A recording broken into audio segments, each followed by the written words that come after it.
perjuangan dia sebenarnya adalah nak duit lebih. Bukannya mempertahankan tanah dia. Sebab apa? Bila dapat duit, dia pun dah cabut. Salam sejahtera, terima kasih kerana bersama dengan saya di Nazlin Unity Channel. Sebelum kita teruskan ulasan ini, tonton dulu video ini, siapa sebenarnya Rafidah Ibrahim, pelakon drama paling terbaik dalam menangis dan menangis dalam kes di Kampung Sungai Baru. Jom tonton dulu. Rumah flat. Saya dah terkejut di rumah flat. So kalau tanya saya tidak bagi-bagi. Di Rafidah tu especially kan. So perjuangan dia sebenarnya adalah nak duit lebih. Bukannya mempertahankan tanah dia. Sebab apa? Bila dapat duit, dia pun dah cabut. Tapi kita ni, kami ni, yang majoriti ni, yang sebenarnya yang dia tuduh sebagai pengkhianat, tapi kami ni yang mempertahankan dan nak memajukan tanah Kampung Baru tu. Saya sampai sekarang sampai daripada kecil sampailah bila saya dah sign JB tu, baru saya keluar daripada flat tu. Tapi dia kat mana? Kat mana dia tinggal? Dan apa perjuangan dia sebenarnya? Dia cuma nakkan duit pampasan yang lebih. Dia dah dapat pun pampasan tu daripada pemaju. Sebab syarat kerajaan, kalau tak dibayar pampasan kepada semua yang tak bersetuju ni, tak boleh nak start projek. So mereka dah dapat. Dan dia sendiri pun dah dapat ratusan ribu. Tapi tak cukup. So perjuangan dia sebenarnya adalah nak duit lebih. Bukannya mempertahankan tanah dia. Sebab apa? Bila dapat duit, dia pun dah cabut. Tapi kita ni, kami ni, yang majoriti ni, yang sebenarnya yang dia tuduh sebagai pengkhianat, tapi kami ni yang mempertahankan dan nak memajukan tanah Kampung Baru tu. Okey, sudah tonton? Baiklah. Apa pendapat anda tentang identiti sebenar dan tujuan sebenar Rafidah Ibrahim menurut penduduk Kampung Sungai Baru yang sebenar ini? Kita yang tak pernah pergi ke Kampung Sungai Baru, janganlah pula melebih-lebih. Janganlah pula kau kata kau memperjuangkan padahal kau tak pernah tinggal pun di sana.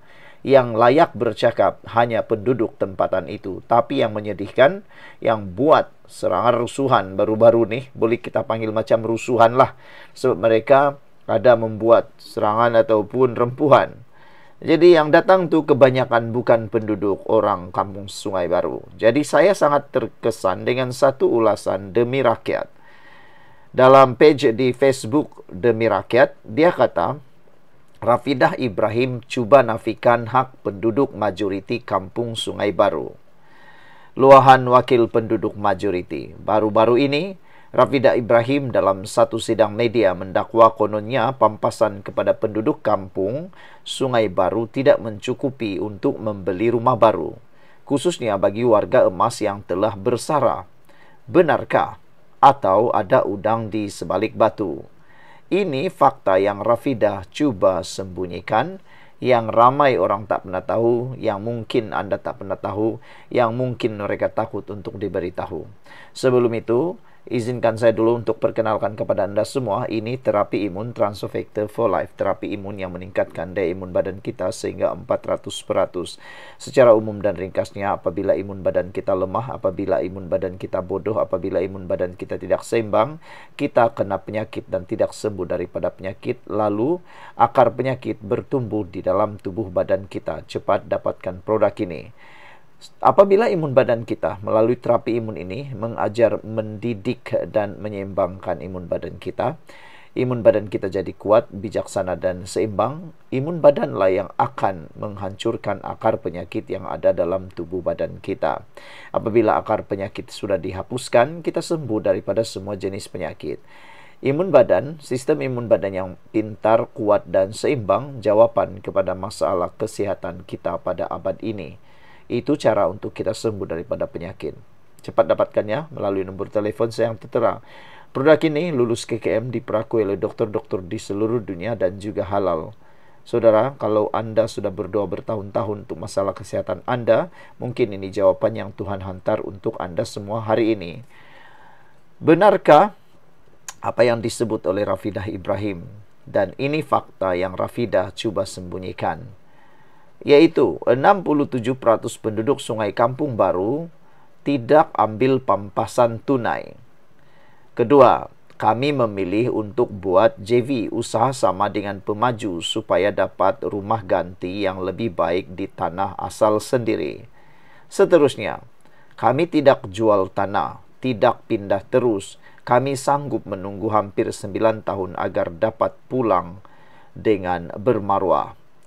26 orang telah meninggal dunia sepanjang tempoh menunggu rumah ganti siap.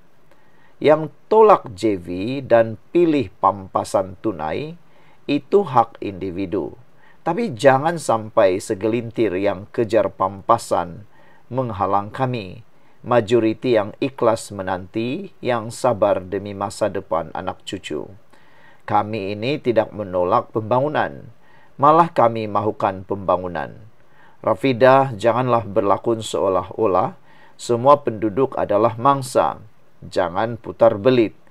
Kami majoriti tak pernah menolak pembangunan, tetapi mahu kembali ke kampung halaman dengan persekitaran dan rumah yang lebih baik, bukan dengan sewenang-wenangnya menggadaikan tanah mereka. Disinilah peranan Dr. Zaliha Mustafa, Menteri Wilayah Persekutuan, amat dihargai. Beliau mendengar, memahami dan menyantuni banyak pihak, termasuk kami, dengan hikmah dan empati. Yang benar wajib dibela, yang sabar wajib dibantu, yang menanti wajib dihormati. Jangan biar suara paling lantang menenggelamkan suara kami, majoriti yang dizalimi. Kredit video Madani Nomik. Sekian untuk kali ini.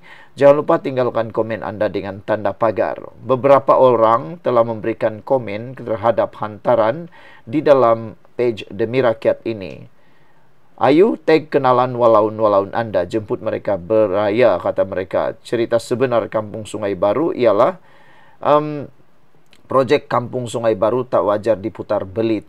Pampasan sudah cecah 3.8 juta, kata Sanita Yunus yang merupakan pengerusi kebajikan pemilik hartanah Kampung Sungai Baru.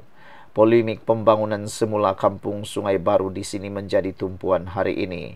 Menurutnya, apa yang digambarkan sekarang menjelaskan isu yang benar jauh berbeza daripada gambaran tersebar di media sosial. Menurutnya, projek pembangunan semula ini lahir daripada inisiatif penduduk sendiri, bukan paksaan daripada mana-mana pihak luar. Persatuan kami ditubuhkan pada tahun 2016 oleh generasi terdahulu yang melihat keadaan rumah semakin uzur, manakala pajakan tanah pula semakin singkat, katanya. Majoriti penduduk pada waktu itu sedar mereka tidak mampu membaiki rumah sendiri, maka diputuskan untuk mencari pemaju bagi membangunkan semula kampung ini. Jadi jangan salah faham, bukan pemaju yang datang cari kami, tapi kami yang keluar mencari pemaju, katanya kepada Malaysia Gazette. Sanita mendedahkan pampasan yang diberikan pemaju sangat munasabah dan tinggi, malah ada yang mencecah sehingga 1 juta ringgit hingga 3.8 juta ringgit bagi satu unit rumah teres mengikut keluasan. Jadi sebenarnya ia tawaran yang sangat baik dan jarang berlaku dalam projek pembangunan semula. Katanya lagi menyentuh tentang penentangan yang masih berlarutan. Sanita mendedahkan ia hanya melibatkan segelintir kecil penduduk, khususnya pemilik rumah flat yang berdepan isu pembahagian faraid. Bila harta itu dibahagi sama-sama adik-beradik yang ramai, sudah tentu bahagian yang diterima lebih kecil. Mungkin sebab itu ada rasa tidak puas hati, katanya. Tetapi jangan pula perkara ini diputar belit seolah-olah keseluruhan projek ini menindas penduduk lain yang sememangnya mahukan pembangunan ini, tegasnya lagi. Sekian untuk kali ini. Jangan lupa tinggalkan komen Anda. Bye-bye.